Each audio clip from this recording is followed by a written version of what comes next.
दरूद पाक पढ़ लीजिए तो गुफ्तगू का आगाज किया जाए। अल्लाहुम्मा सल्ली अला सय्यिदना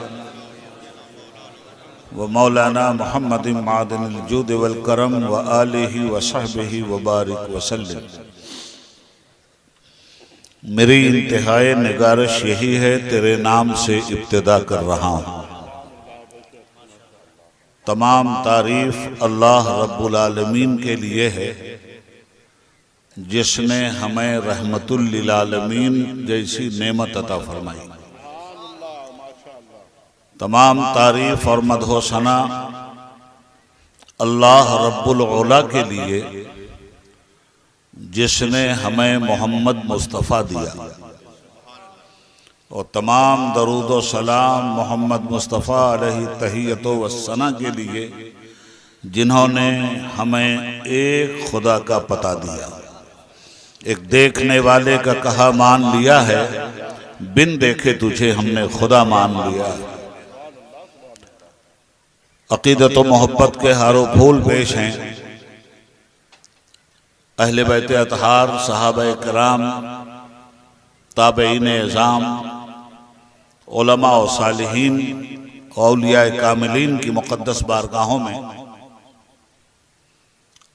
जिन्होंने हमारी इंसानी जिंदगी में अकीदे का भी इनकलाब बर्पा किया और अमल का भी, इखलाक का भी और किरदार का भी।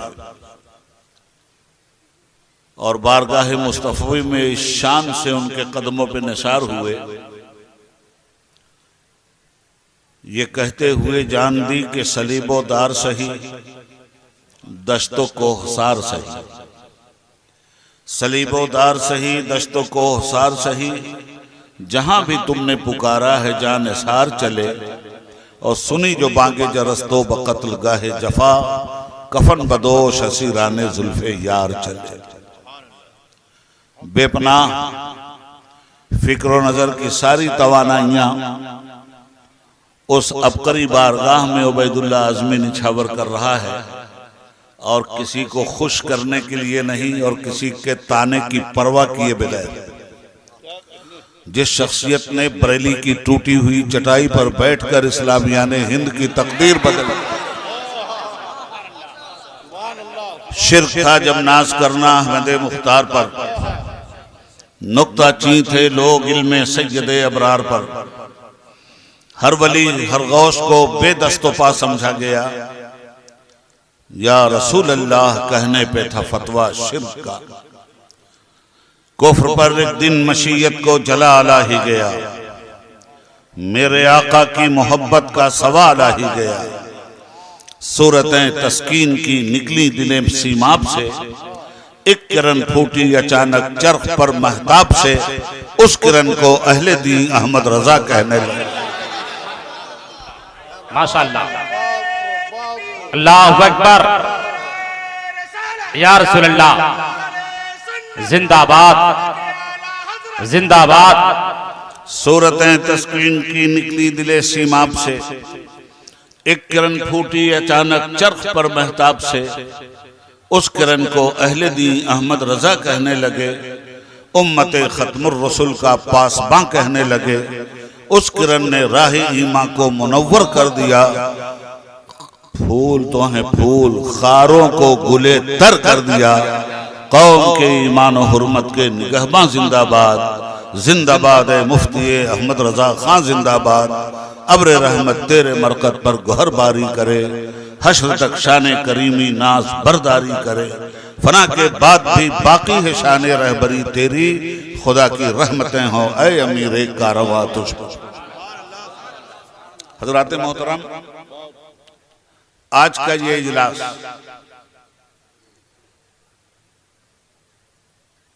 इसकी अहमियत के पेश नजर मैंने अपनी गुनागो मसरूफियात के बावजूद आपके लिए वक्त निकाला है।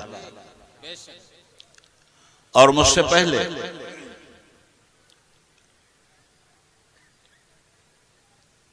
उम्मत की जरूरतों को सामने रखते हुए और मिल्लत को ज़बूहाली के दलदल से बाहर निकालकर सालेहियत की सड़क का मुसाफिर बनाने के लिए हजरत मौलाना अनवार साहब ने मुजद्दिद अल-फसानी तंजीम और ट्रस्ट के हवाले से जो बातें आपसे की हैं, यकीनन आपके दिलो दिमाग में उतर गई होंगी, और अगर नहीं उतरेंगी तो फिर अल कारियतु मल कारिया वमा अदराका मल कारिया, फिर वो क़यामत का दिन जिसकी बात मौलाना शहादत साहब फरमा रहे थे, उस हौलनाकी से बचना नामुमकिन हो जाएगा। आज का ये इजलास तालीमी इजलास, इस्लाह माशरा के नाम से मंसूब इजलास। तालीमी इजलास का मतलब तालीम हासिल करने के लिए गौर व फिक्र करना, और इस्लाही माशरा का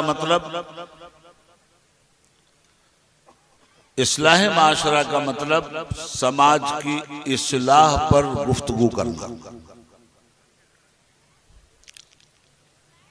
इस सिलसिले में मैंने कुरान करीम की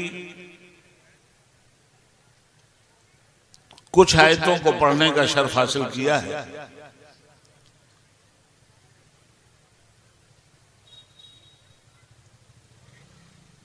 जिन पर इंशाअल्लाह मुख्तसर वक्त में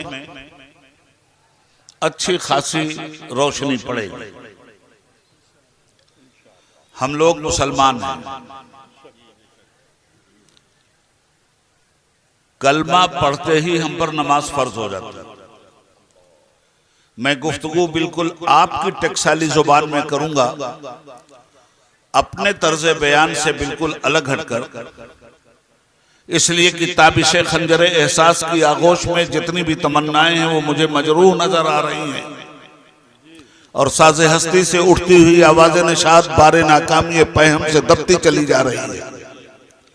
इस जुबान का इस्तेमाल आज के इजलास में मैं नहीं करूंगा। हजरत मोहतरम,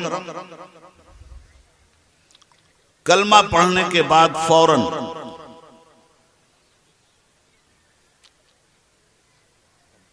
जो ही इंसान को मुस्लिम होने का सर्टिफिकेट मिल जाता है,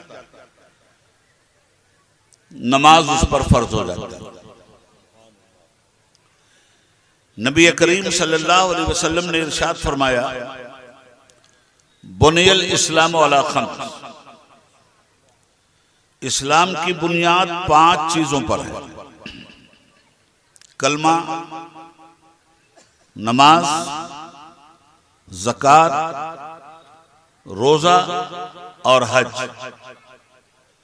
इन 5 पर अमल जिस इंसान ने कर लिया वो सच्चा और पक्का मुसलमान है। मुसलमान होने की डिफिनेशन ये है। नमाज के लिए कुरान ने कहा अकीमुस्सलात, मुसलमानों नमाज कायम करो। ये आयत इब्तिदाई तौर पर कुरान करीम का जब नुज़ूल शुरू हुआ उसके बहुत बाद आई।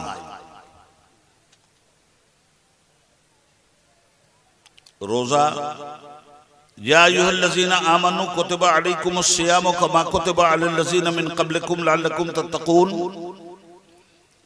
ऐ ईमान वालो रोजे तुम पर फर्ज किए गए जैसा कि उम्म साबिका पे फर्ज किए गए, ताकि तुम परहेजगारी हासिल कर सको। व आतु ज़कात, साहिब निसाब लोगों ज़कात तुम पर फर्ज है। व अतिमुल हज वल उम्रत लिल्लाह, अल्लाह के लिए हज और उम्रा करो। ये आयतें बहुत बाद में उतरी। शराब के सिलसिले में शराब को हराम करने वाली आयत, जुआ को हराम करने वाली आयत, पांसा फेंकने वाली आयत, इन्नमल खमर वल मैसर वल अंसाब वल अज़लाम रिज्सुम मिन अमल शैतान, ये जुआ, ये लॉटरी, ये शराब, ये सब शैतान के नजिस और नापाक काम है। ये आयतें भी बाद में उतरी। यूसिकुमुल्लाहु फी औलादिकुम लिज़्ज़करि मिस्लु हज़्ज़िल उन्सयैन, औलाद के लिए वरासत की वसीयत की आयत भी बाद में उतरी।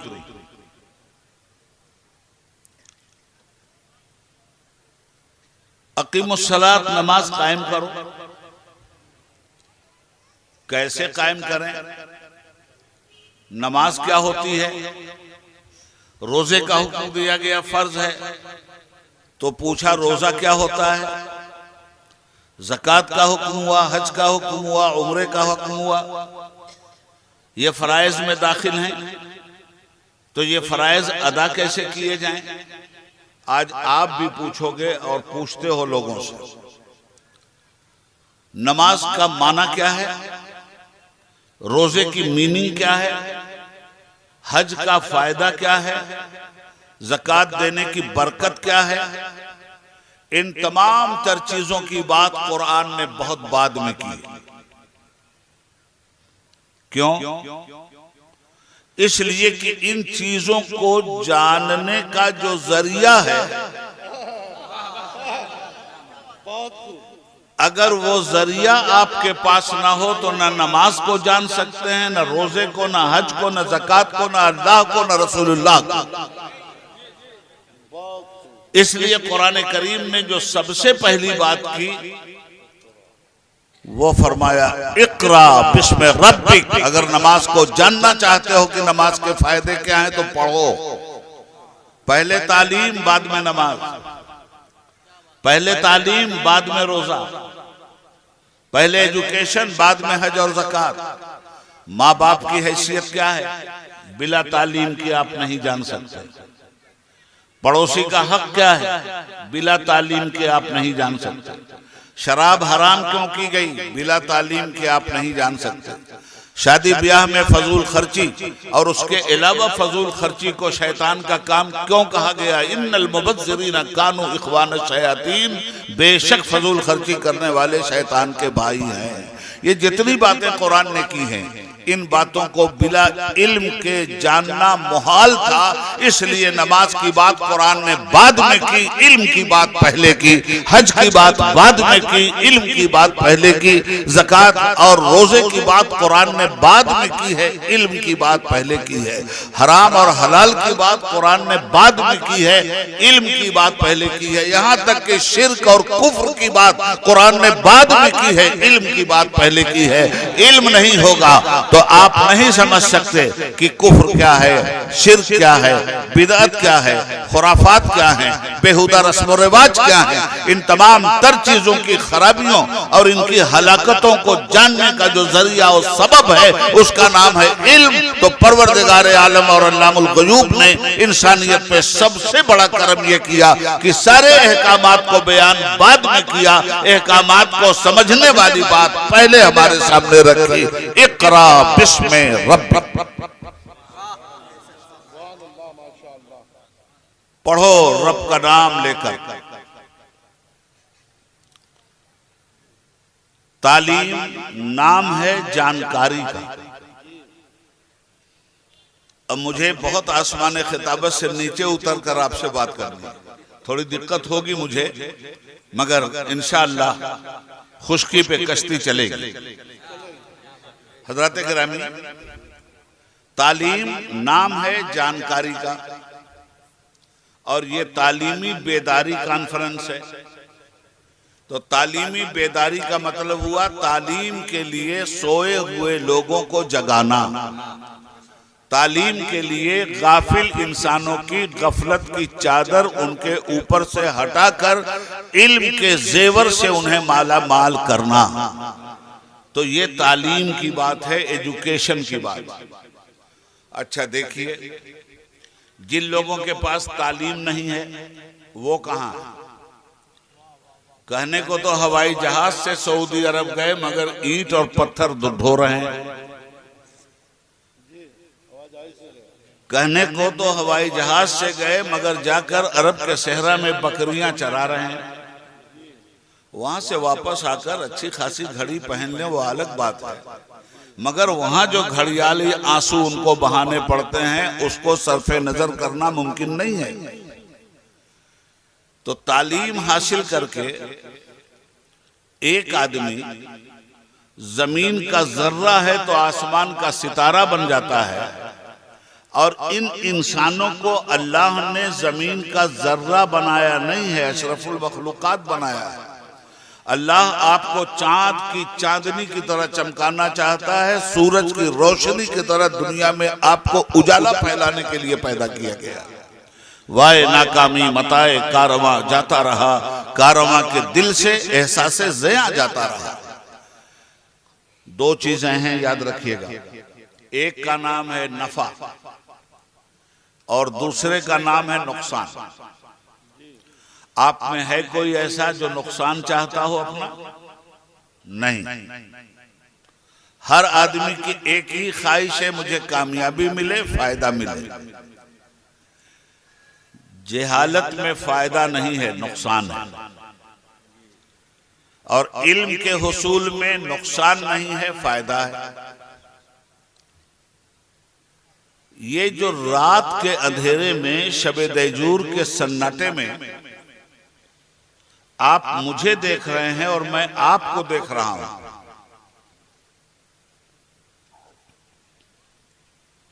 इसकी वजह क्या?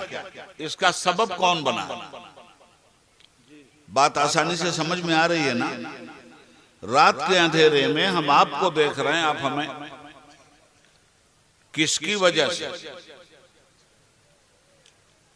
इस लाइट की वजह से। ये लाइट अगर ना हो, आप मौलाना शहादत साहब को, मौलाना अनवार साहब को, मौलाना मोहम्मद मुबीन साहब को या उबैदुल्लाह आजमी को सुनने के लिए तो हजारों की शक्ल में आ गए। बाल बच्चों को भी साथ में ले आए। एक सफ में आप बैठे, दूसरे में बच्चा बैठा, तीसरे में भतीजा बैठा, चौथे में भांजा। सबों को ना आप पहचान रहे हैं। लाइट चली गई, अब उसी बेटे को पहचानने में मुश्किल हो रही है या नहीं?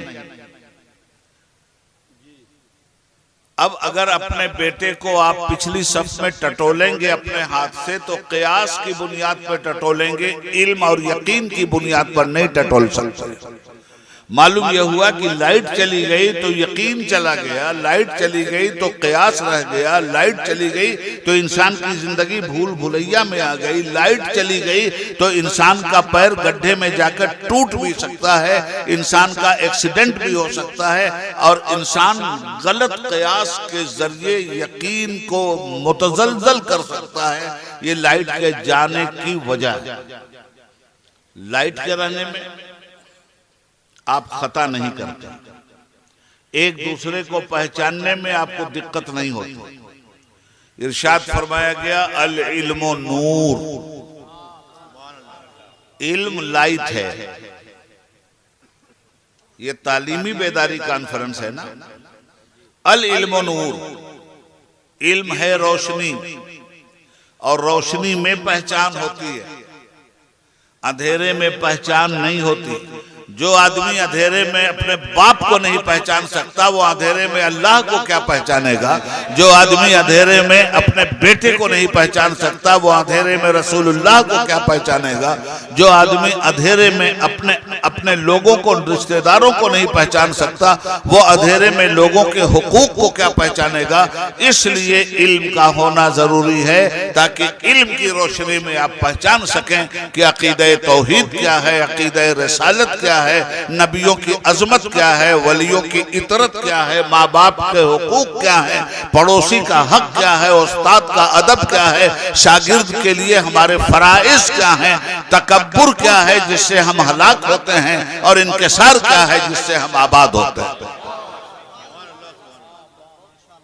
ये कौन समझाता है हमें? इल्म।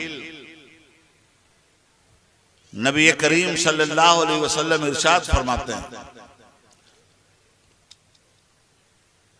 तलबुल इल्म फरीज़तुन अला कुल्ले मुस्लिम व मुस्लिमा।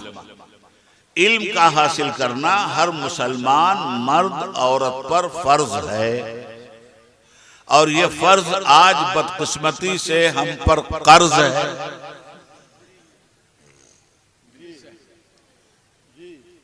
हिंदुस्तान की सरजमीन पर मैंने पार्लियामेंट में 1990 में सर्वे करवाया था, मुसलमान भाई इल्म के किस पायदान पे खड़े हैं, और पार्लियामेंट की एनेक्सी में उस पर सर्वे होने के बाद जो रिपोर्ट हमारे सामने आई वो तकलीफ देती। 1990 की बात कर रहा हूं। 8वीं क्लास तक हमारे बच्चे 12% जाते थे, उसके बाद बैक टू पब्लिक। मैट्रिक में हमारे बच्चों का परसेंटेज था 5%। क्या मतलब? मैट्रिक तक जाते जाते सिर्फ हम 5% कामयाब होते थे, 95% पीछे चले जाते थे, फेल हो जाते थे या पढ़ने नहीं जाते थे। ग्रेजुएशन में हमारा परसेंटेज था ओनली 2%। 98% हमारी कौम ग्रेजुएट नहीं थी। हाई एजुकेशन में हमारा परसेंटेज था 0 बटा सन्नाटा, नथिंग, कुछ भी नहीं। थोड़ी सी बेदारी आई इस 21 साल में, इसका भी सर्वे है हमारे पास। उस बेदारी की वजह बने मौलाना शहादत साहब, उस बेदारी की वजह बने मौलाना अनवार, उस बेदारी की वजह बने मौलाना मुबीन, उस बेदारी की वजह बने डॉक्टर जावेद, उस बेदारी की वजह बने ये उलमाए मिल्लत इस्लामिया। इन्होंने इल्म का दामन कभी नहीं छोड़ा। इनको जो बच्चे आपने दे दिए या जो बच्चे इन्होंने अपने आपके घरों से निकाला, उन बच्चों को तो इल्म की रोशनी मिल गई। बाप महरूम रहा, मां महरूम रही। हमारा समाज आज भी तालीम के मैदान में दलितों से भी पीछे है। आज तालीम के मैदान में हिंदुस्तान की सबसे पुअर कौम का नाम मुसलमान है। हम अपनी गुर्बत का रोना रोते हैं कि हम गरीब हैं, वाकई गुर्बत है हमारे अंदर। क्यों है? तालीम नहीं है इसलिए गुर्बत है। अगर तालीम होती तो खुद राह बना लेगा। बहता हुआ पानी है, बहते हुए पानी का रास्ता कौन रोक सकता है जी? जो रोकेगा सैलाब अपनी रौ में लेकर के उसको चला जाएगा और बोलेगा सैलाब कहां कहां मुझे रोकोगे, बंद बांधोगे, मैं चढ़ता दरिया हूं, हर शब्द बहता जाऊंगा। जब इल्म आपके अंदर होगा तो आप चढ़ता दरिया होंगे। इसी हिंदुस्तान की सरजमीन पर हमारा रोना धोना यह है कि हमारे साथ नाइंसाफी हो रही है। यकीनन नाइंसाफी हो रही है और नाइंसाफी का न रुकने वाला सिलसिला कभी खत्म भी नहीं होगा। उसकी वजह यह है कि हमने इल्म से नाइंसाफी की है, हमने अल्लाह और रसूल के फरमान से नाइंसाफी की है, हमने औलियाए कामिलीन के रास्ते पे चलने से नाइंसाफी की है। जाहिर है जमाना हमारे साथ नाइंसाफी करेगा अगर आपके पास इल्म होता। आज दुनिया कहती है कि मुसलमानों का कंट्रीब्यूशन क्या है। वाकई इंजीनियर दूसरे लोग हैं और इंजीनियरिंग की फील्ड में कमालात के रिकॉर्ड हासिल करने वालों में मुसलमान नहीं दिखलाई देता। मेडिकल के मैदान में मुसलमानों के पास कोई तमगे इम्तियाज नहीं, रिसर्च के मैदान में मुसलमान किसी सफ में दिखलाई नहीं देता, बिजनेस के मैदान में मुल्क का प्राइम मिनिस्टर या मुल्क का प्रेसिडेंट किसी भी मुल्क में जाता है तो अकेले नहीं जाता, उसके साथ पूरा प्रेस जाता है। प्रेस जाहिल नहीं होता। हाँ, पढ़ा लिखा आदमी शरीफ भी हो सकता है, बदमाश भी हो सकता है, इसी तरह प्रेस गोदी मीडिया भी हो सकता है, बिकाऊ मीडिया भी हो सकता है, मगर पढ़ा लिखा मीडिया है, इससे इनकार नहीं किया जा सकता। तो सिर्फ तालीम हासिल करना ही मकसद नहीं, और अभी तकरीर शुरू नहीं हुई है, इसका पूरा फायदा उठा के आप जाइए। अभी तो मैं तकरीर के तमहीदी खूंटे गाड़कर शामियाना लगाने की कोशिश कर रहा हूं, और कोशिश इस बात की कर रहा हूं कि आपको उर्दू की सुर्दू समझा के जाऊं, हिंदी की चिंदी करके जाऊं, अंग्रेजी की रंगरेजी करके जाऊं। एकदम खामोशी से सन्नाटे में बैठ करके बात मेरी सुनिएगा, नारा लगाने की जरूरत नहीं, बहुत लग चुके नारे। बात को सलीके से समझने की कोशिश कीजिए। आज हमारा ये बुरा हाल क्यों है? सिर्फ इल्म से दूरी की वजह से ये बुरा हाल है हमारा। जिस कौम को कुरान ने सबसे पहले इल्म की दावत दी, हमने सबसे पहले दुनिया को इल्म की रोशनी दी। कुरान ने सबसे पहले इकरा बिस्मे रब्बिक कहा, पढ़ो रब का नाम साथ में लेकर।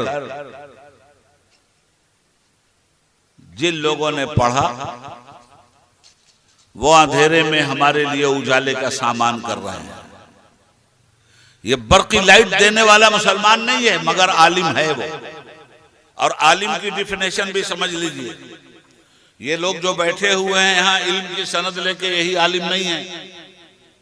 वो मेडिकल कॉलेज से जो निकला है डॉक्टर, वो भी आलिम है। वो इंजीनियरिंग कॉलेज से जो डॉक्टर निकला है इंजीनियर, वो भी आलिम है। गौर से सुनिए। वो साइंटिस्ट जो सितारों पे कमन डाल रहा है और चांद की तस्वीर में लगा हुआ है, वो भी आलिम है। आलिम किसको कहते हैं? आलिम कहते हैं जानकार को। आलिम के माना ही है जानकारी, इल्म के माना है जानकारी, आलिम के माना है जानकारी हासिल करने वाला।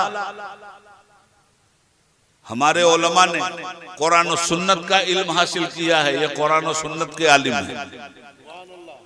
टेक्नोलॉजी वाले ने टेक्नोलॉजी में इल्म हासिल किया है, वो टेक्नोलॉजी का आलिम है। साइंटिस्ट ने साइंस में इल्म हासिल किया है, वो साइंस का आलिम है। मेडिकल के स्टूडेंट ने मेडिकल में तालीम हासिल किया है, वो मेडिकल का आलिम है, फिजिक्स का आलिम है। इल्म नाम है जानकारी का, मगर इल्म नुकसानदेह भी है और इल्म फायदामंद भी है। ये मुल्क में हमारे यूपी का चीफ मिनिस्टर हो या सेंटर का प्राइम मिनिस्टर, इन्होंने इल्म हासिल किया है कि नहीं? मगर इन इल्म के हासिल करने वालों से दुनिया को क्या मिल रहा है? नफरत। ये अपने इल्म के जरिए क्या बांट रहे हैं? जुल्म। ये अपने इल्म के जरिए क्या फैला रहे हैं? गलज़त। ये अपने इल्म के जरिए क्या फैला रहे हैं? तारीख में झूठ। ये अपने इल्म के जरिए क्या फैला रहे हैं? हिंदुस्तान में नाइंसाफी, समाज में बेगैरती। तो इल्म जब गुमराह हो जाता है तो मोदी बन जाता है, और इल्म जब हिदायत की डगर पे चलता है तो डॉक्टर अब्दुल कलाम बन जाता है।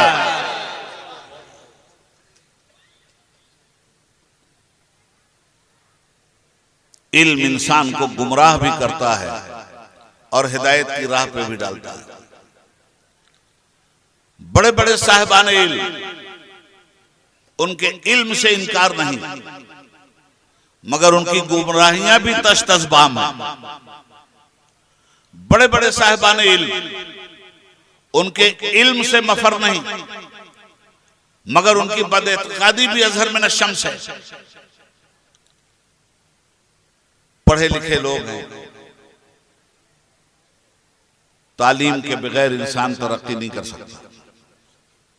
आप मुझसे सवाल करो कि उबैदुल्लाह आज़मी, तुम इल्म की जो इतनी तारीफ कर रहे हो, इतना तनतना बांध रहे हो, ये बताओ कि बैंकों की चोरी करके कौन भागा? जूनियर मोदी 32,000 करोड़ रुपया लेके भागा है। मोदी नाम ही बुराई का संबल है। ये चौकसी हिंदुस्तान को लूट के भागा है। वो ललित मोदी, वो भी हिंदुस्तान को लूट के भागा। क्या ये जाहिल थे? नहीं, ये सब पढ़े लिखे, टॉप के पढ़े लिखे लोगों का नाम ले रहा हूं। बैंकिंग का घोटाला, आपके हुकूक की हक तलफी, ये कौन लोग कर रहे हैं? जिनके हाथ में निजाम सल्तनत है। ये जाहिल नहीं है, ये पढ़े लिखे लोग हैं। फाइनेंस मिनिस्टर जाहिल नहीं है, मुल्क कंगाल है। पार्टियां जाहिल नहीं है, पार्टियां जीत जाती हैं, हिंदुस्तान हार जाता है। तो जब इन पढ़े लिखे लोगों ने इतनी उपद्रव मचा दी, जब इन पढ़े लिखे लोगों ने मुल्क को कंगाल कर दिया, आज रेलवे क्यों बेच रहे हैं पढ़े लिखे लोग? आज बैंक क्यों बेच रहे हैं पढ़े लिखे लोग? आज हवाई जहाज क्यों बेचा पढ़े लिखे लोगों ने? एक एयर इंडिया थी, वो टाटा के हाथ बेच दी गई। बेचने वाले सब पढ़े लिखे लोग। बेचा क्यों? देश का खजाना खाली हो गया, इसलिए मुल्क की संपत्ति बेच करके देश का खजाना भरने की कोशिश की जा रही है। मैं कहता हूं, जब खजाना भरा हुआ था तो खाली किसने किया? क्या यहां के लोगों ने जाके खजाना खाली किया? इन्हीं करप्ट सियासतदानों ने खजाना खाली किया। तो खजाना खाली करने वाले भी पढ़े लिखे लोग, बम बरसाने वाले भी पढ़े लिखे लोग, हिरोशिमा पे बम बरसाने वाले, नागासाकी पे बम बरसाने वाले, अफगानिस्तान पे बम बरसाने वाले, लीबिया पे बम बरसाने वाले, चेचनिया और बोस्निया पे बम बरसाने वाले, फिलिस्तीन पे बम बरसाने वाले, इराक पे बम बरसाने वाले, कौन है ये सब पढ़े लिखे लोग हैं। तो जब तालीम के जरिए इतनी तबाही आती है, ये तालीम के जरिए तबाही आई है, याद रखिएगा। बिला इल्म के बम नहीं बनता, बिला इल्म के पायलट नहीं बनता, बिला इल्म के कोई जहाज नहीं उड़ा सकता, और बिला इल्म के फजा से कोई इंसानियत पे बमबारी नहीं कर सकता। क्या तालीम है इनकी? फिट कर दिया, फला जगह पे बम गिरना है, मिसाइल वहीं जाकर के गिर रहा है। इंसानियत लुक़्मा अजल बन रही है, इंसान का खून पानी की तरह बहवा रहे हैं। ये कौन लोग हैं? ये जंगल के दरिंदे नहीं हैं, ये पढ़े लिखे लोग हैं। ये इल्म की करामत है। ये दुनिया तबाह हो रही है इल्म और एजुकेशन की वजह से। इस दुनिया को तबाह किया लोगों ने इल्म का सहारा लेकर। तो जब इल्म इंसानी जिंदगी के लिए इतनी बड़ी हलाकत का सामान है, तो फिर ये मौलाना अनवार साहब और मौलाना शहादत साहब यहाँ तालीमी बेदारी कॉन्फ्रेंस क्यों कर रहे हैं? इस इल्म से तो बेहतर था कि लोग जाहिल रहें। इल्म ने तो ये करामत दिखाई है, इस इल्म के जरिए तो ये तबाही आई है। फिर इल्म की जरूरत क्यों है? फिर एजुकेशन की जरूरत क्यों है? ये जो इल्म हासिल किया जा रहा है, ये इख्तिराई बुनियाद पे हासिल किया जा रहा है। कुरान इल्म हासिल करने के लिए कंडीशन रखता है। बेलगाम होकर इल्म हासिल करोगे तो ऐसे ही हलाकत होगी। कुरान ने भी इल्म की बात की है मगर विद कंडीशन बात की है। कुरान ने भी इल्म की बात की है मगर शर्तों मशरूत के साथ की है। कुरान मुतलक ये नहीं कहता कि इल्म हासिल करो। कुरान कहता है इकरा बिस्मे रब्बिक, इल्म हासिल करो रब का नाम लेकर। मालूम यह हुआ कि एक वो इल्म है जो सबके नाम से हासिल किया जा रहा है, दूसरा वो इल्म है जो रब के नाम से हासिल किया जाता है। तो सबके नाम से जो इल्म हासिल हुआ, इस इल्म ने जो तबाही फैलाई है वो आपके सामने। अब आइए जरा देखें, रब के नाम से जब दुनिया ने इल्म हासिल किया था तब क्या हुआ था। रब के नाम से जब इंसान ने इल्म हासिल किया था तब क्या हुआ था। रब के नाम से पढ़ने वालों, तुम्हें सबसे पहले तालीम दी जा रही है कि कोई किताब खोलने से पहले और किताब को पढ़ने से पहले तुम्हें बिस्मिल्लाहिर्रहमानिर्रहीम पढ़ना है, उसके बाद किताब पढ़ना। कुरान करीम को पहले बिस्मिल्लाहिर्रहमानिर्रहीम, फिर अल्हम्दुलिल्लाहि रब्बिल आलमीन। पहले बिस्मिल्लाहिर्रहमानिर्रहीम। 114 सूरतें हैं कुरान पाक में और 114 सूरतों में सूरह तौबा के अलावा 113 सूरतें शुरू होती हैं बिस्मिल्लाहिर्रहमानिर्रहीम से। अब ये बिस्मिल्लाहिर्रहमानिर्रहीम क्या सिखला रहा है हमें। देखो, इल्म इसको कहते हैं और हम तालीमी बेदारी कॉन्फ्रेंस इस इल्म के हवाले से कर रहे हैं। बिस्मिल्लाहिर्रहमानिर्रहीम, कुरान ने हमें क्या सिखाया। तालीम हासिल करने वालों, तालीम का दरवाजा खटखटाने से पहले कहो बिस्मिल्लाहिर्रहमानिर्रहीम। माँ बाप की खिदमत करना भी तालीम का हिस्सा है। तालीम सिखाएगी कि माँ बाप का हक क्या है, तालीम बताएगी कि औलाद का हक क्या है, तालीम बताएगी कि तुम्हारे पड़ोसी का हक क्या है, तालीम बताएगी कि खुद तुम्हारे अपने वजूद का हक क्या है, तालीम तुम्हें बताएगी कि तुम्हारे वतन का हक क्या है, तालीम तुम्हें बताएगी कि वतन का तुम पर हक क्या है और तुम्हारा वतन पे हक क्या है। ये कौन बताएगा? तालीम बताएगी। तो तालीम हासिल करने के लिए तुम्हें आगाज करना होगा बिस्मिल्लाहिर्रहमानिर्रहीम। अल्लाह के नाम से शुरू करता हूं जो बड़ा मेहरबान रहमत वाला है। अब तालीम आपकी शुरू।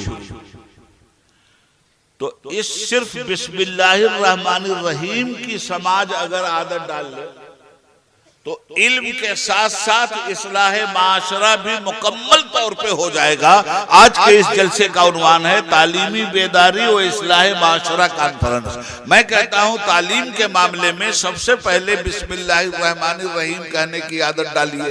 तय कर लीजिए कि हर काम में बिस्मिल्लाहिर्रहमानिर्रहीम पहले पढ़ेंगे, फिर उसके बाद काम करेंगे।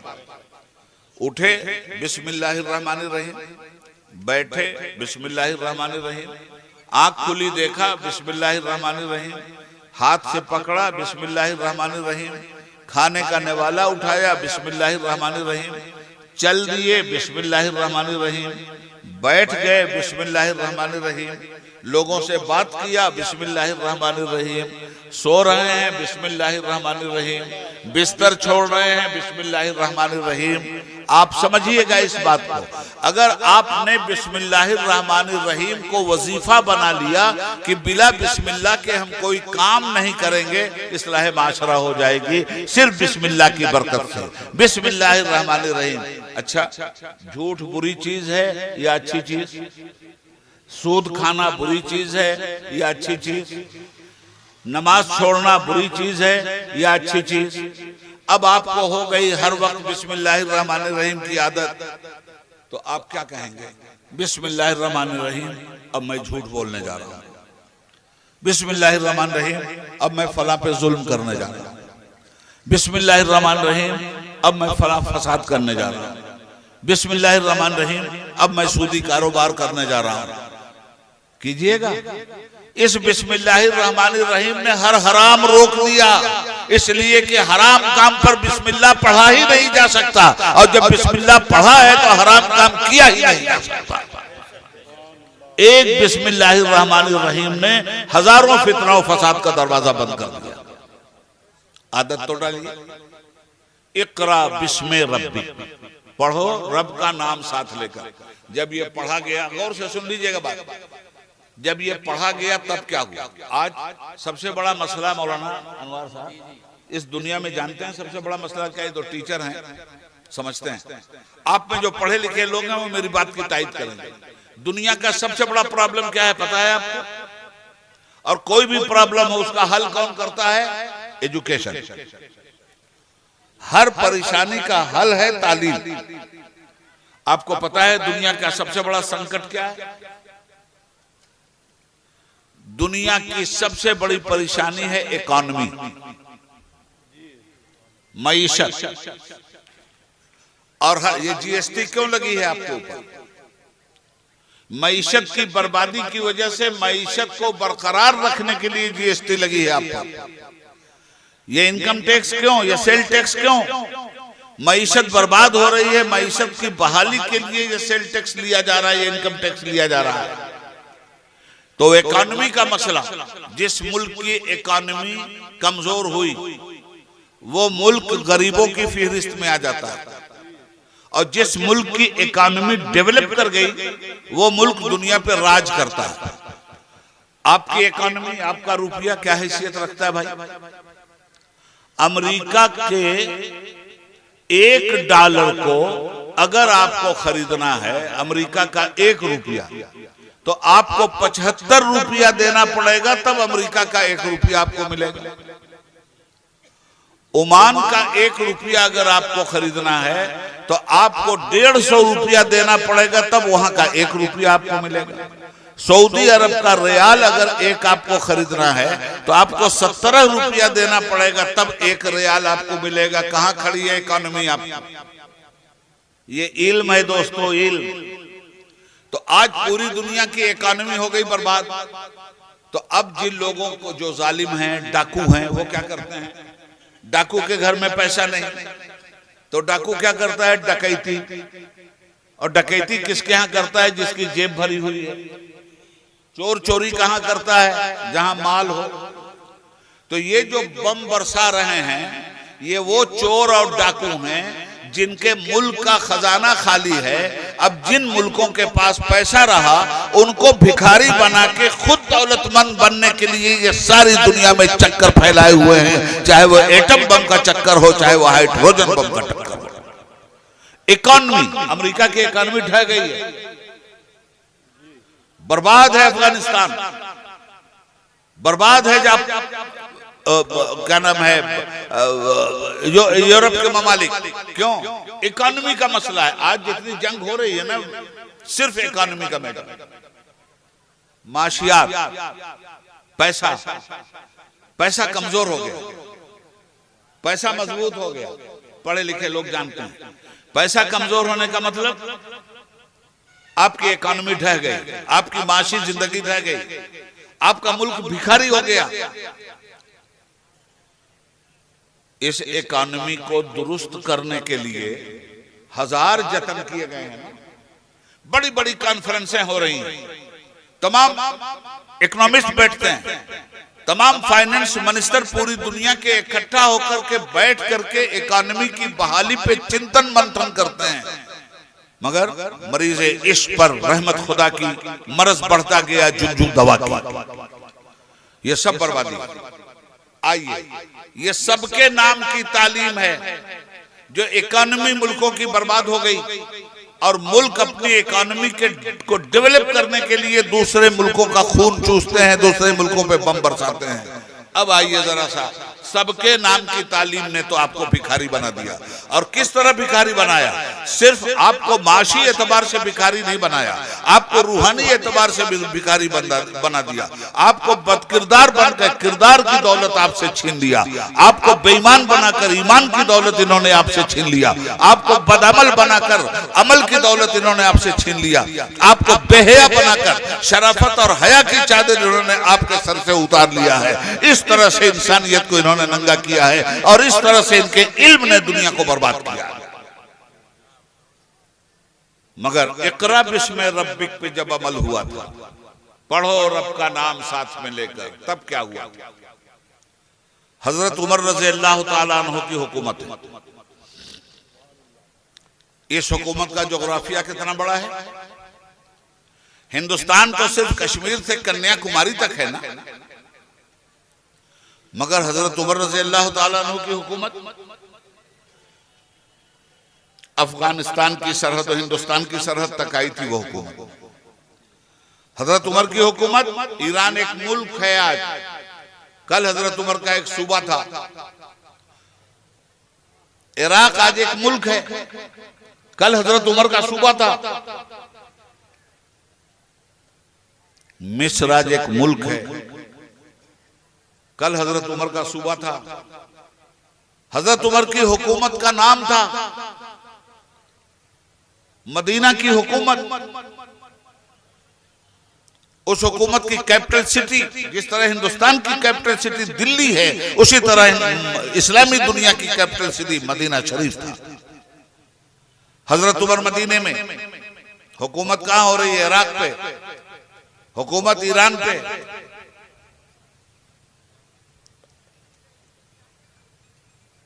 मिस्र पर, शाम पर, लबनान पर, यमन पर, बहरैन पर, ओमान पर, इतनी बड़ी हुकूमत हजरत उमर की। वहां भी माश का मसला था ना, वहां क्या रोटी रोजी का मसला नहीं था, मगर चूंकि वो हुकूमत इस्लामी इल्म की बुनियाद पे चल रही थी और उन्होंने इकरा बिस्म रब्बिक के तहत अपनी हुकूमत कायम की थी। अल्लाह का नाम लेकर हुकूमत कायम करो, अल्लाह का नाम लेकर इल्म हासिल करो। तो हजरत उमर की हुकूमत में क्या था? हजरत उमर ने हुक्म दे दिया था अपनी हुकूमत के सूबों के तमाम गवर्नरों को, ईरान के गवर्नर को, इराक के गवर्नर को, मिस्र के गवर्नर को, उर्दून के गवर्नर को, हर जगह के गवर्नर को हुक्म दिया था क्या? ज़कात की रकम तुम्हें मदीना की कैपिटल सिटी में भेजने की जरूरत नहीं। ज़कात की रकम कैसे इकट्ठा होती थी? बैतुल माल, हुकूमत का एक खजाना, ये तुम भी ले लो, ये तुम भी ले लो, ऐसे नहीं बढ़ती थी ज़कात। ज़कात हुकूमत के खजाने में जमा होती थी, हुकूमत अपने मुल्क के अवाम का सर्वे करती थी और अवाम को कहां कहां पैसे की जरूरत है, चैरिटी की जरूरत है, ज़कात की जरूरत है, इस्लामी इल्म की बुनियाद पर वो ज़कात तकसीम की जाती थी। तो हजरत उमर ने फरमाया, हर सूबे के गवर्नर को ऑर्डर किया कि अपने सूबे की ज़कात आप मदीना शरीफ ना भेजिए, अपने ही सूबे के गरीब लोगों पे खर्च कर दीजिए। ज़कात लेगा कौन? जो कमजोर है। ज़कात देगा कौन? जो मालदार है। हर सूबे की ज़कात कह दिया कि अपने सूबे पे खर्च करो। इस ऐलान के बाद भी यमन के गवर्नर ने सूबा यमन की सारी ज़कात मदीना शरीफ भेज दी। सुनिए, जब ज़कात मदीना मुनव्वरा आ गई तो हजरत उमर को बड़ा जलाल आया और उन्होंने फौरन ऑर्डर किया कि गवर्नर को तलब किया जाए। यमन के गवर्नर तलब कर लिए गए मदीना शरीफ में।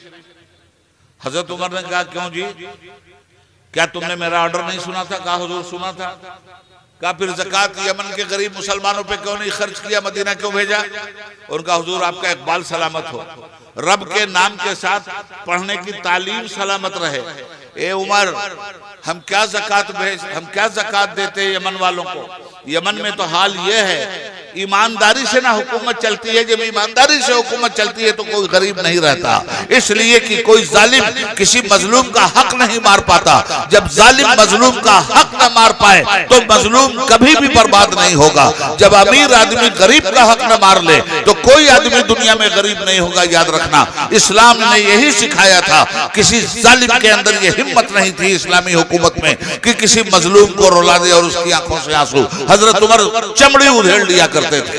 हजरत उमर ने, उसने कहा गवर्नर के हुजूर मैं क्या करूं, मेरे सूबे में एक आदमी दामन में छुपा करके 1000 रुपया दिन भर मोहल्ले में घूम रहा है कि भैया कोई जक़ात का मुस्तहक हो तो बता दो उसका घर, मैं उसको जक़ात दे दूं। तो दूसरा आदमी अपना दामन उठा कहता है मैं तो 2000 लेके घूम रहा हूं, कोई मिल ही नहीं रहा। तीसरा कह रहा है मैं 3000 लेके घूम रहा हूं, कोई मिल ही नहीं रहा है। चौथा कह रहा है मैं 4000 लेके घूम रहा हूं, कोई मिल ही नहीं रहा है। ये था वो इस्लाम का निज़ाम हुकूमत जिसमें सिर्फ ज़कात की वजह से, ईमानदारी से ज़कातें अगर अदा कर दी गई थी तो कौम मिल्लत इस्लामिया खुशहाल हो चुकी थी। और हजरत उमर के जमाने में इकॉनमी का मामला ये था, चूंकि ईमानदारी थी, चूंकि बरकत थी, चूंकि इंसाफ था, चूंकि लोगों के साथ बेईमानी नहीं थी, चूंकि लोगों के साथ हुकूमत घटियापन नहीं कर रही थी। और घटियापन से ये जो हुकूमत बची थी वो सिर्फ इक़रा बिस्मि रब्बिक की वजह से बची थी। बेईमानी से जो ये हुकूमत बची थी वो सिर्फ इक़रा बिस्मि रब्बिक की वजह से बची थी। जो आदमी रब का नाम लेके पढ़ेगा वो कहां से बेईमानी करेगा? जो आदमी रब का नाम लेकर के प्राइम मिनिस्टर बनेगा वो कहां से बेईमानी करेगा? जो डॉक्टर रब का नाम लेकर के ऑपरेशन करेगा वो कहां मरीज को तकलीफ देगा? जो इंजीनियर रब का नाम लेकर के पुल बनाएगा वहां कहां वो इंजीनियर एक बोरा सीमेंट के साथ 50 बोरा बालू डाल करके और ब्रिज को किस तरह से गिरा देगा? ये रब के नाम की तालीम का असर है कि रब के नाम की तालीम जब इंसान के अंदर पैदा होती है। ये इंजीनियरिंग पढ़ रहे हो पढ़ो, ये भी रब के नाम की तालीम से। ये डॉक्टरी पढ़ रहे हो पढ़ो, ये भी रब के नाम की तालीम से। और ये जितने भी इल्म हैं अगर रब के नाम को लेकर तुमने पढ़ा है उन्हें दुनियावी इल्म कहने की कोई जरूरत नहीं है। हर वो इल्म दीन का इल्म है जिस इल्म की बुनियाद रब के नाम से डाली जाए। एक आदमी जिसने दीन की तालीम हासिल की और डॉक्टर बना। ये कोरोना का जमाना हमने देखा है। मैं खुद भी कोरोना के मर्ज का शिकार रहा हूं। बॉम्बे में 10 दिन तक हॉस्पिटल में रहा हूं। हमने देखा है इस मामले को। क्या किया है लोगों ने? पैकेज बन गए थे, लोगों की जिंदगी का सौदा हो रहा था। एक हॉस्पिटल का पैकेज, आपको कोरोना अगर हो गया है 15 लाख रुपया, दूसरे का 13 लाख रुपया, कम से कम 7 लाख रुपए का पैकेज बनता था। चाहे एक दिन के लिए आप हॉस्पिटल गए हो, 7 लाख, 13 लाख, 15 लाख, इस तरह इंसानी जिंदगी से खिलवाड़ किया गया। डॉक्टर मरीज बेड पे तड़प रहा है, उसके हार्ट का ऑपरेशन। क्या कहते हैं डॉक्टर लोग? इतना पैसा पहले जमा करो उसके बाद ऑपरेशन होगा। यानी मर रहा है तो मरने दो, पहले पैसा जमा करो। वो बेचारा आखिरी सांस ले रहा है, तड़प रहा है वो, आप क्या कहते हो? पहले पैसा जमा करो। हॉस्पिटल क्या कहता है? पहले पैसा जमा करो। अगर रब के नाम से पढ़ा होता, रब का नाम लेकर, रब की खशियत को जानकर, रब के फरमान को समझ के उसने मेडिकल की तालीम हासिल की होती तो मेडिकल का डॉक्टर ये कहता कि पैसा देने वाला रब्बुल आलमीन है, इस मरीज को के मर्ज को ठीक करने की जिम्मेदारी मेरी है। पैसा मिलेगा नहीं मिलेगा बात की बात है, ऑपरेशन पहले होगा। ये दुनिया की तालीम आपको नहीं सिखलाती। ये जब दीन की तालीम आपके अंदर होगी और आप डॉक्टर बनेंगे, आपके अंदर जज्बे रहमो करम पैदा होगा दरिया की रवानी की तरह। हजरात, ये तो है इल्म की बात। तालीमी बेदारी आपके माहौल में ये उलमा पैदा कर रहे हैं, जुड़िए इनसे। इल्म ना होने की वजह से क्या हुआ? रब के नाम से इल्म हासिल न करने की वजह से क्या हो गया? खुद मुसलमान को जिस कौम से कहा गया था पहले तुम इल्म हासिल करो, आज वही इल्म से भिखारी। दुनिया चांद पे पहुंच गई, मुसलमान यहीं बैठा रह गया। और गजब खुदा का तो ये, मैं पढ़ रहा था अशरफिया मौलाना, जिस जमाने में लोग चांद पे गए हैं, मैं ज़ेरे तालीम था वहां। ये बात है मेरे ख्याल से 7 जुलाई 1969,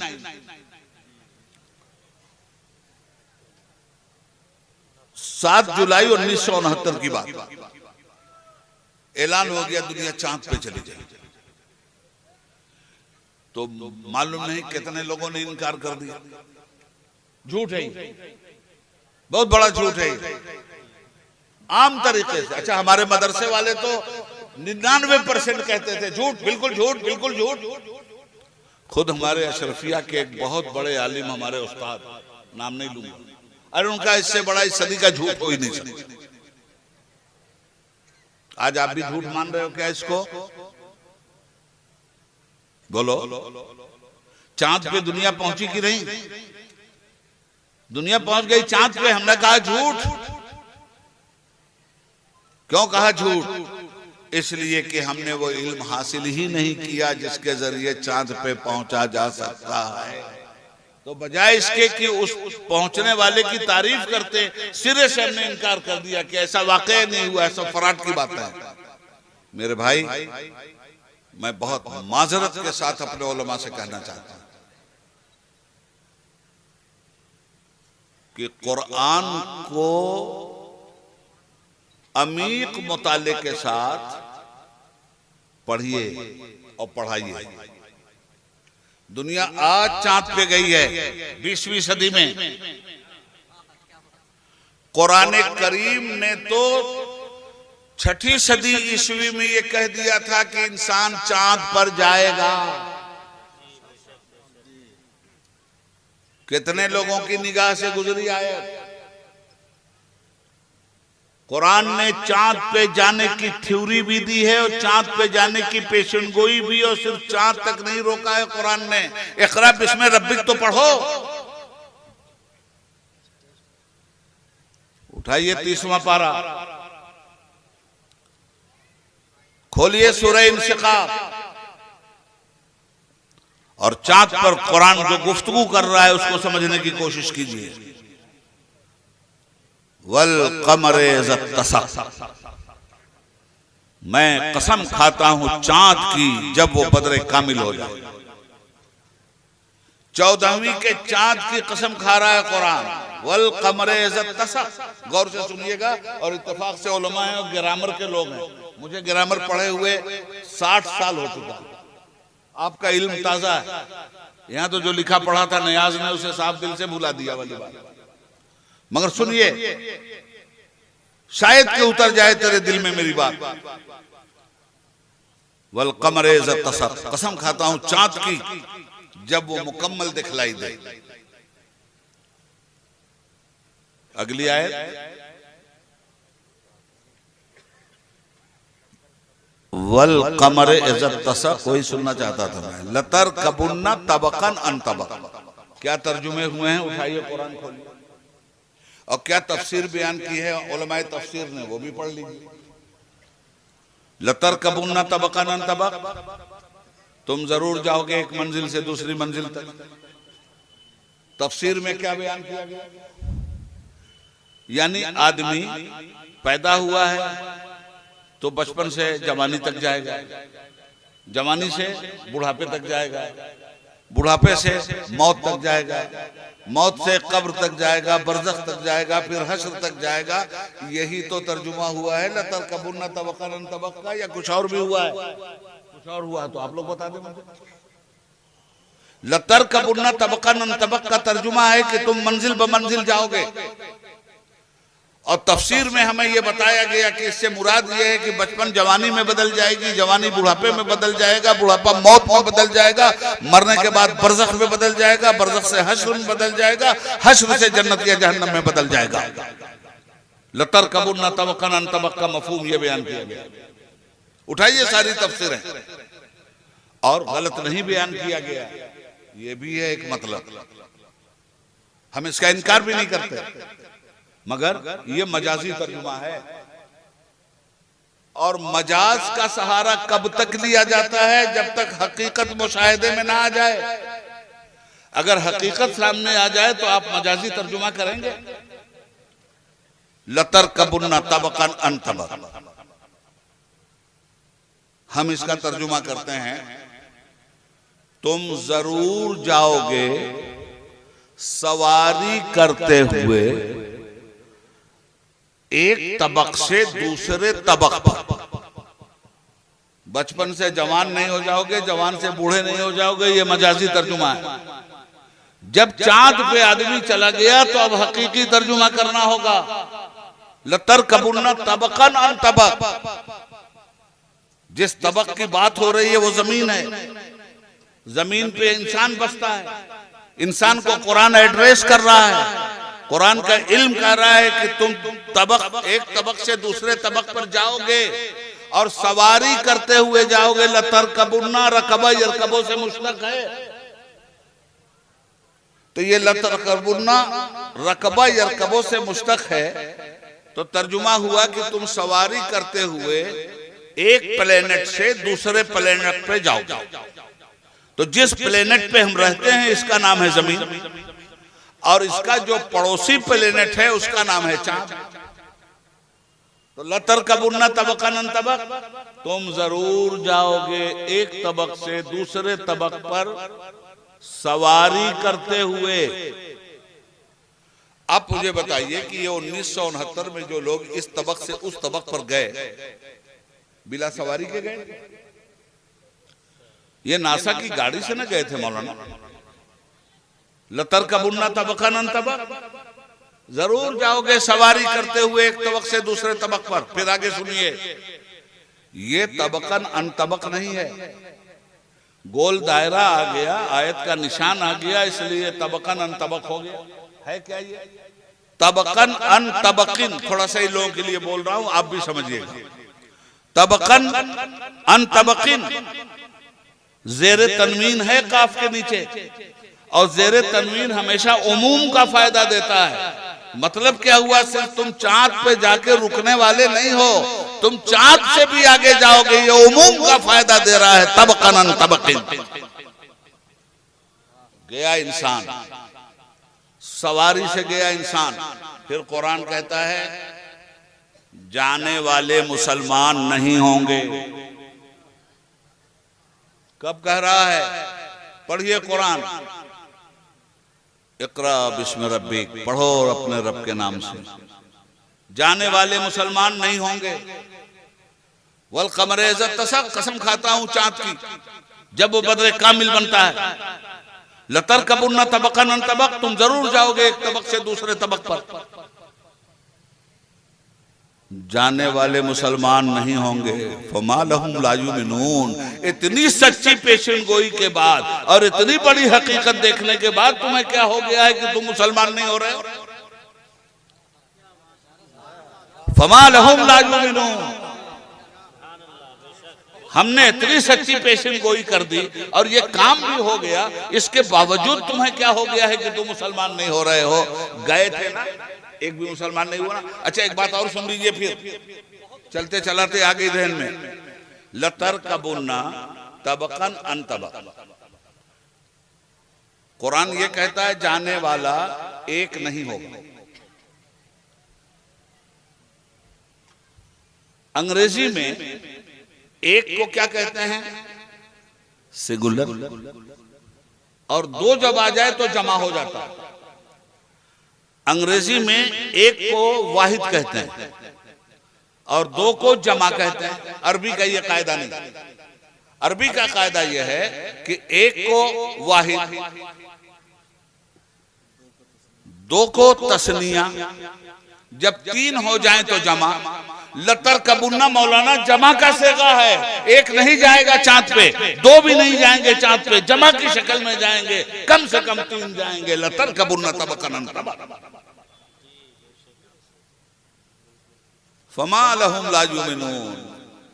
इतनी सच्ची निशानी देखने के बाद भी तुम्हें क्या हो गया है कि ईमान नहीं लाते?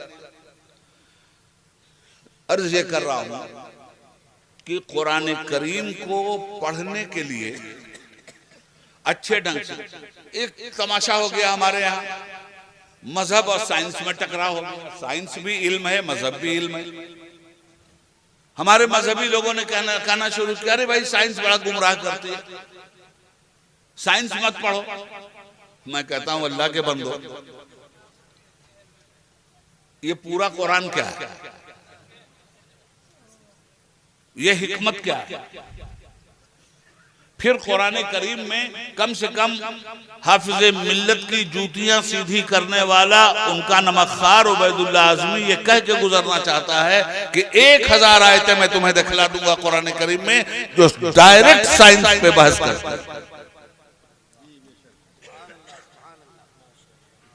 कम से कम 1000 आयत दिखलाऊंगा, 6666 आयतों में सीधे साइंस पे बात करती है। साइंस क्या है? साइंस का इल्म क्या है? छुपी हुई हकीकतों को इल्म के जरिए मुशाहिदे में लाना, इसी का नाम है साइंस। मगर साइंस का उसूल क्या है? चूंकि आपने तालीमी बेदारी पे मुझे मौका दिया है और मैं इधर का भी ध्यान रख रहा हूं, इधर का भी। साइंस क्या है भाई? साइंस इल्म की बात हो रही है। सुनो, गौर से सुनना बात क्या है। 1000 आयतें कम से कम। साइंस का उसूल क्या है वो सुन लो, और दीन का उसूल क्या है वो सुन लो इल्म की रोशनी में। साइंस का उसूल है इक़दाम व खता।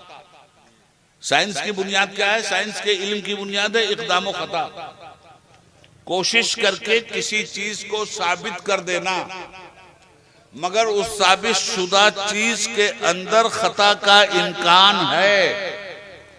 तो साइंस का इल्म क्या बोल रहा है? किसी चीज को हम साबित तो कर देंगे मगर खता के इम्कान से इनकार नहीं किया जा सकता। और कुरान का इल्म क्या बोल रहा है? ला तब्दील लिकलिमातिल्लाह, अल्लाह के कलाम में तब्दीली हो ही नहीं सकती। तो टकराव किधर है भैया?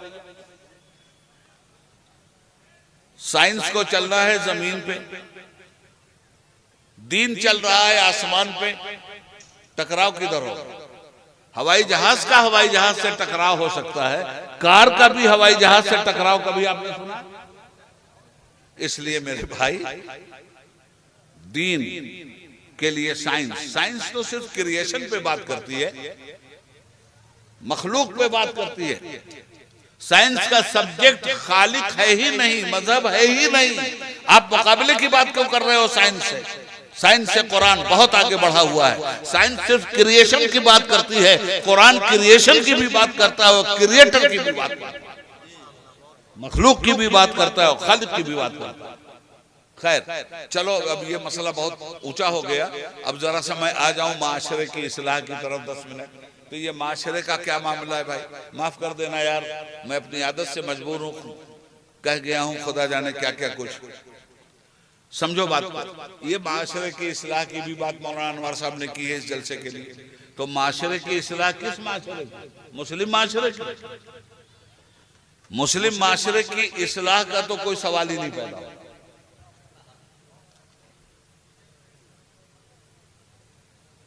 उस माशरे की इस्लाह का क्या सवाल जिस माशरे ने कलमा पढ़ लिया? जब तक कलमा नहीं पढ़ा था तब तक तो इस्लाह की जरूरत थी। अब ये कलमा पढ़ने वाली कौम सामने बैठी है और मौलाना अनवर कह रहे हैं कि इस्लाह माशरा पे तकरीर कीजिए। तो क्या मुसलमानों का माशरा बिगड़ गया है क्या कि मैं तकरीर करूं? मुसलमान तो इस शर्त पे मुसलमान होता था कि शराब नहीं पिएंगे इसलिए मुसलमान हो रहे हैं, जुआ नहीं खेलेंगे इसलिए मुसलमान हो रहे हैं, हराम नहीं खाएंगे इसलिए मुसलमान हो रहे हैं, सूदी कारोबार नहीं करेंगे इसलिए मुसलमान हो रहे हैं, पड़ोसी का हक नहीं मानेंगे इसलिए मुसलमान हो रहे हैं, खुदा के हुक्म की खिलाफ वर्जी नहीं करेंगे इसलिए मुसलमान हो रहे हैं, शादी ब्याह शरीयत की रोशनी में करेंगे इसलिए मुसलमान हो रहे हैं। मुसलमान गाय का गोश्त खाने के लिए हुआ था क्या? कलमा पढ़ने का मतलब यह हुआ कि आप खुदा से ये मुआहिदा कर रहे हैं कि अब हमने कलमा पढ़ लिया है तूने शराब को हराम कहा है, मौला हमेशा हराम रहेगी। सूद को हराम कहा है, हमेशा सूद हराम रहेगा। जुआ को हराम कहा है, हमेशा जुआ हराम रहेगा। बुराई को हराम कहा है, कभी मुसलमान बुराई के करीब नहीं जाएगा।